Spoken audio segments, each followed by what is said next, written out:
حضرت علی فاطمہ کا رشتہ لینے آ گئے، اور جبریل ان سے پہلے آ گئے کہ یا رسول اللہ فاطمہ علی کے لیے ہے۔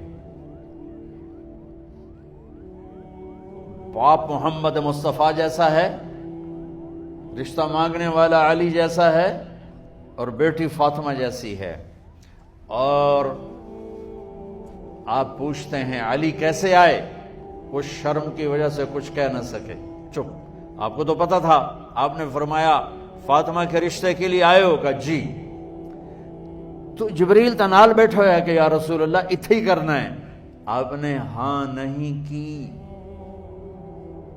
آپ نے کہا انشاءاللہ، اور یہ کہہ کر اٹھ گئے۔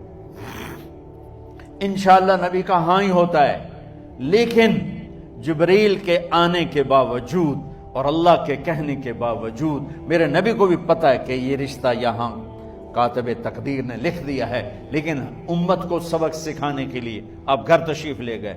بیٹی فاطمہ کہ جی یا رسول اللہ، کہ علی کا رشتہ آیا ہے، میں ہاں کر دوں؟ سبحان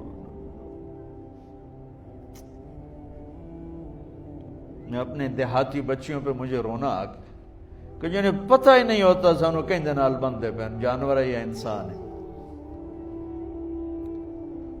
علی جیسا داماد، چلو علی کو چھوڑو، فاطمہ کو چھوڑو، جبریل آیا بیٹھا ہے، جبریل آیا بیٹھا ہے، اس کے بعد فاطمہ سے پوچھنے کی کیا گنجائش